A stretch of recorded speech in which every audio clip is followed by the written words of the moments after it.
Hello students, let's start math of class 8th, and in today's class previous class we solved some questions of exercise 1.2, and in today's class we shall proceed further. So in previous class we have solved questions till third, and in today's class we will start from question number 4. So question number 4 is about verify and name the properties of the addition for the following. तो इनमें हमें verify करना है कि क्या ये हमारे सही हैं, और अगर सही हैं तो फिर हमें कौन सी इनकी एडिशन की प्रॉपर्टी है उसके बारे में बताना है. So let's start. फर्स्ट ये हमारा दिया हुआ है 5/12 plus 4/3 equal to 4/3 plus 5/12. Clear. Solve करेंगे तो हमने इसमें एलसीएम लिया, 12 आ गया, तो यहाँ 5 प्लस 16 इक्वल टू यहाँ एलसीएम लिया तो यहाँ पे हमारा 12 आ गया, तो यहाँ पे आ गया 16 प्लस 5,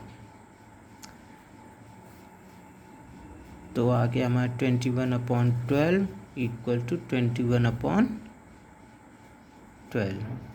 तो हम देख रहे हैं कि दोनों तरफ के जब हम सॉल्व कर रहे हैं तो हमारा आंसर सेम आ रहा है, तो ये हमारा वेरीफाइड हो गया है.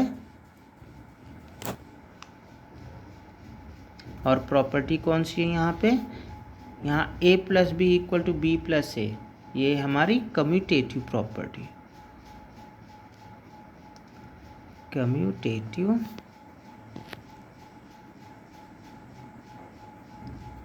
Property.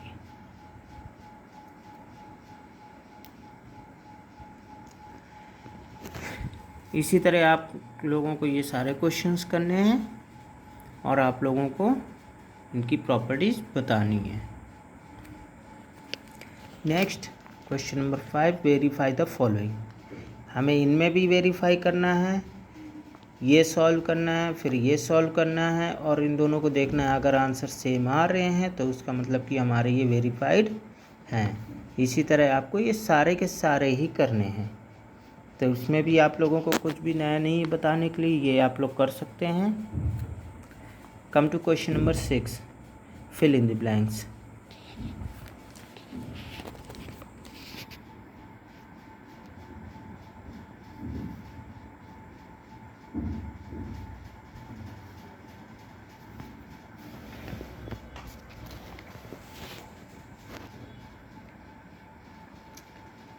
-3/17 plus -12/5 equal to -12/5 plus, यहाँ पे हमें बताना है कि यहाँ हमारा क्या फिल होगा.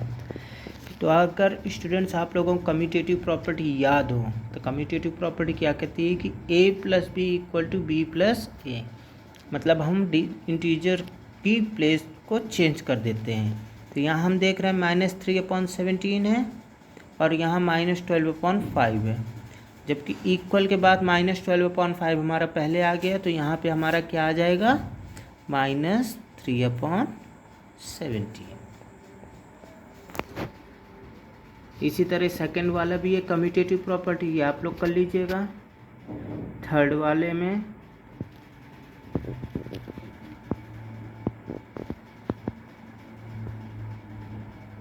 -8/13 plus 3/7 plus -13/4 equal two plus 3/7 plus -13/4.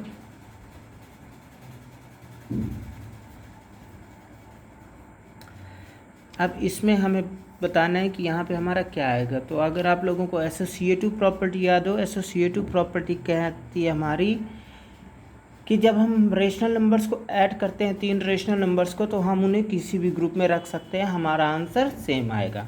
तो यहाँ पे देखिए -8/13, 3/7 और -13/4 ये हमारे 3 रेशनल नंबर है। हमारा पहला ग्रुप हमने ये बना लिए।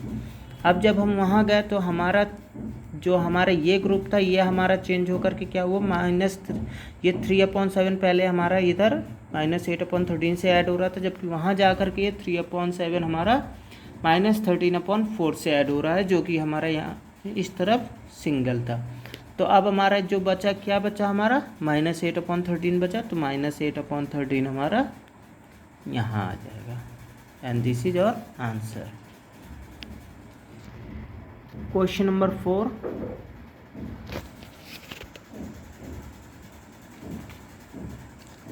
-16/7 plus dash equal to dash plus -16/7 equal to -16/7। अब हमें -16/7 में कुछ ऐसा ऐड करना है कि इक्वल रखने पे जो हमारी कम्यूटेटिव प्रॉपर्टी में फिर वही नंबर प्लस -16/7 जब हम ऐड करेंगे तो हमारा फाइनल आंसर कितना आएगा, -16/7। तो अगर आप लोगों को existence of additive identity property याद होगी तो उसमें हमारा बताया गया कि अगर हम किसी भी रेशनल नंबर में 0 को ऐड करेंगे तो हमारा वही 0 को फिर जब हम उसी रेशनल नंबर से ऐड करते हैं तो हमारा आंसर वही रेशनल नंबर आता है। तो एग्जिस्टेंस ऑफ एडिटिव आइडेंटिटी के अकॉर्डिंग यहाँ पे 0, यहाँ पे 0, तो ये हो गया आपका आंसर। ये थी आपके fill in the blanks. Now question number 7, find the additive inverse of each of the following. हमें इनमें एडिटिव इनवर्स फाइंड करना है।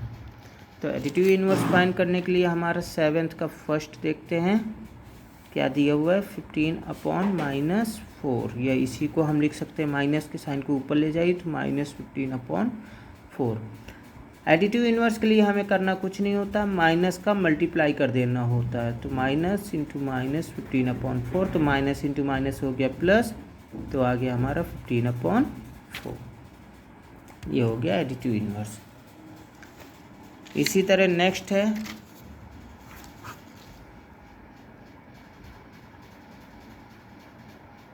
-16/-5, तो ये इस माइनस से ये माइनस कैंसिल, तो हो गया हमारा 16/5। अब हमें इसका एडिटिव इनवर्स फाइंड करना है, तो इसके एडिटिव इनवर्स को फाइंड करने के लिए हमें माइनस से मल्टीप्लाई कर देना होगा, तो आ गया हमारा -16/5। थर्ड -3/11, फर्स्ट वाले की तरह है, माइनस का मल्टीप्लाई कर दीजिएगा, आपका आंसर आ जाएगा। फोर्थ 0, तो 0 का एडिटिव इनवर्स हमेशा ही 0 होता है। इसमें हम किसी भी ऑपरेटर साइन का मल्टीप्लाई कराएंगे तो हमारी ये वैल्यू अनचेंज्ड रहती है, ये न्यूट्रल होता है, इसलिए 0 का एडिटिव इनवर्स 0 ही होगा। So students, this was your exercise 1.2। अगर किसी क्वेश्चन में कोई प्रॉब्लम है तो आप लोग कमेंट सेक्शन में अपना डाउट क्लियर कर सकते हैं, डाउट बता सकते हैं, मैं उस डाउट को क्लियर करने की कोशिश करूँगा। आप लोग इस एक्सरसाइज को अपनी फेयर कॉपी में कर लीजिएगा। That's all for the day. Next class में हम लोग अगले टॉपिक्स को पढ़ेंगे। Thank you.